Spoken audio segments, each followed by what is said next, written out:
sa mga magnanakaw na katulad nila, termite gang, para kasi silang mga anay na gumagawa ng butas para lang makapagnakaw, katulad ng kanilang ginawa sa isang jewelry store sa Bulacan. Ito raw ang magandang investment. Ang value o halaga kasi nito, lumipas man ang panahon, hindi nawawalan ng kinang, tumataas pa nga. Ginto! Kaya naman ang dating OFW sa Saudi Arabia na si CJ 6.3 grams. naingganyong magtinda nito. Simula ako ng business 1 year, online seller. Pangayon ako dito, 48,195 pesos. Lahat po ng gold ko ay 18 karat Saudi gold. Maganda ang flow, dumami agad ang mga nagtitiwala. Yours naman, 177,100 pesos. After 10 months, nakapagpatayo ako ng physical store. Let me introduce to you the Shukran Gold Jewel Co. Pero 11 araw bago ang first anniversary ng kanyang shop, ang jewelry store ni CJ, pinasok ng mga magnanakaw. Pagpasok namin, wala na yung vault sa store ko. Nagulat sila na nandun sa grocery area. Nakabuyang-yang, nakabukas, wasak-wasak. Nakuha lahat ng laman ng vault. 37.6 million worth of jewelry items. At ang mga kawatan, parang anay na gumapang para lang makapagnakaw. Binutas ang pader ng supermarket, makapasok lang sa loob ng shop. Sa butas po talaga, may marka po ng drill. Kung may power tools po na ginamit, less than arm, kayang-kaya po mabutas yun. Butas na yun, kasya yung isang tao na may kapayatan. Ang panloloob sa pool sa CCTV. Organized, well-planned, possible po talagang ito ay heist. Sino ang utak sa panloloob ng tinaguriang Bulacan Gold Heist? 2 tao na naka-cover. Gumuho po talaga yung mundo ko. Sobrang galit ko. Hindi ko inaasahan na ganito yung mangyayari.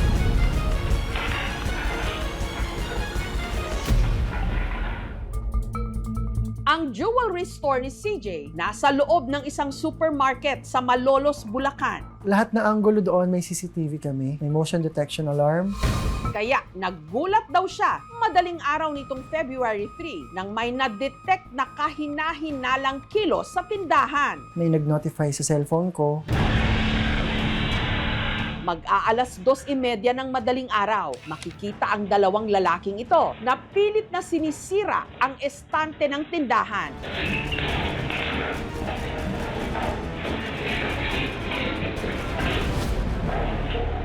Ilang sandali lang, nakapuslit ang isa sa mga ito. Balot na balot ang kanyang mukha, nakasuot din siya ng sombrero at long sleeves. Nung napansin nito ang kamera, ibinaling niya ito. Pero ang hindi nila alam, may isa pang kamera na nakatutok sa kanila habang pinupuntirya nila ang gate kung nasaan ang vault na naglalaman ng mga alahas. Agad-agad akong tumawag sa 911, tsaka tumakbo sa supermarket. So, dumating agad kami before 3 o'clock. Pagdating namin doon, may isang guard na naka-duty. And in-inform ko siya na may nagnanakawan sa loob ng store ko. Pero hindi raw sila agad pinapasok sa loob dahil wala raw susi. Saka nga naman makakita ng security. Nasa labas lang, walang access sa loob. Since supermarket ay private entity, so hihingi pa rin tayo ng clearance talaga sa kanila. Pagpasok namin, wala na yung vault sa store ko. So hinanap ng mga pulis sa paligid ng store yung vault. Nagulat sila na nandun sa grocery area. Nakabuyang-yang, nakabukas, wasak-wasak. Unfortunately, nung nakita nila, nakuha lahat ng laman ng vault. 5,000 cash. Nasa 600 plus na halo-halong hikaw, singseng, mga bangle, kwintas at bracelet. 37.6 million worth of jewelry items. Halos gumuho yung mundo ko nung nakita ko yun. Nablangko ako. Hindi ko na alam kung nananaginip ba ako. Nakatulala na lang ako habang nag-iimbestiga yung mga pulis. Mula doon sa jewelry shop ng biktima, sinakay ito sa isang ladder wheel ng supermarket. Ang ginamit para mabuksan ang vault. Paulit-ulit na pagbabareta, pagsungkit. Pero kung nakakandado ang supermarket, saan dumaan ang mga kawatan? So yung debris ng mga semento nandun sa likod ng aircon. So pinasilip ko dun sa isang pulis na maliit ang katawan. So yun, natuklasan namin na merong butas nga dun sa likod ng aircon. Kung may power tools po na ginamit, less than arm, kayang-kaya po mabutas yun. According to sa isang resident, meron siyang nagrinig na didrill. Kaya lang, sa may tapat ng bahay niya, meron ding road maintenance eh. So hindi niya pinansin. So dito sa area na to, dito nakita namin dalawang water bottle, walang mark. Then yung guantes nila dyan, naiwan na rin. Ang kabilang dulo ng lalabasang butas ang masukal na loting ito sa gilid ng supermarket.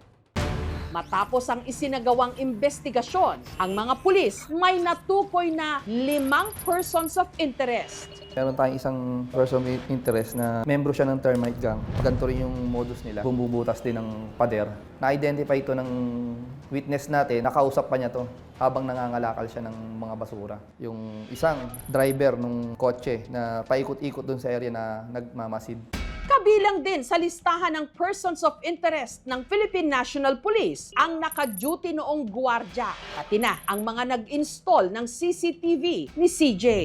2 araw bago yung insidente, pina-update ko pa yung alarm system ko. Sinek nila at alam nila kung saan nakapwesto yung mga modem, yung mga alarm system at saka CCTV ko. May iba't ibang uri ng robbery. Kung ang robbery ay walang nasaktan, ang parusa dito ay hindi lalagpas ng 6 years. Pag-uutos din ng korte na ibalik nila ang halagang nakuha nila kasama na ang danyos at perhuisyo. Hindi rin isinasantabi ng mga otoridad ang anggulo ng inside job. Possible, may mga empleyado na nandoon na pwedeng nagbigay ng tip. Hiningan namin ng pahayag ang pamunuan ng supermarket kung saan tenant si CJ. Tumanggi silang magpa-interview.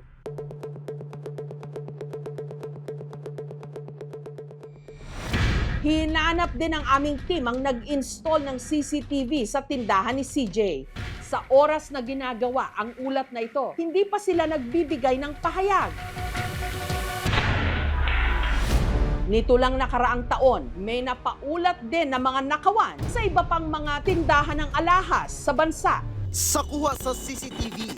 Noong February 2025, 3 armado ang sumalakay sa isang pawn shop at jewelry store sa Ilustre Street sa Davao City at tinatayang aabot ng 40 million pesos ang halaga ng mga alahas na natangay.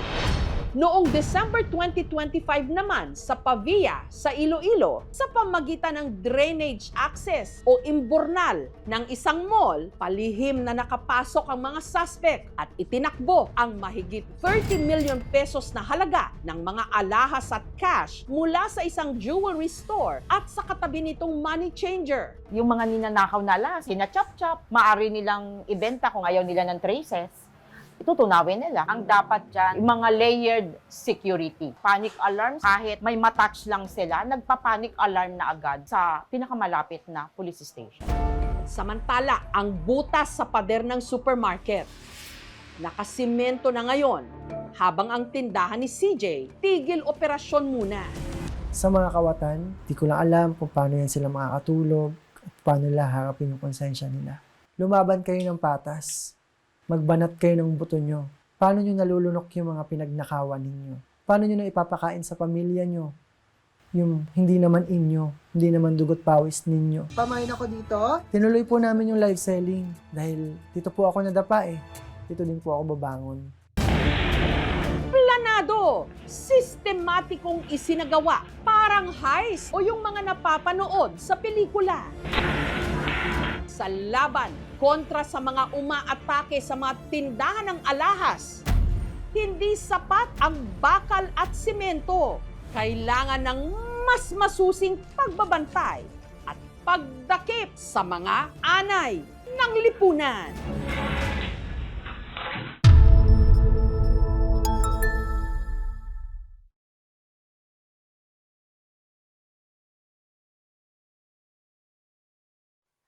Thank you for watching, mga kapuso. Kung nagustuhan niyo po ang videong ito, subscribe na sa GMA Public Affairs YouTube channel.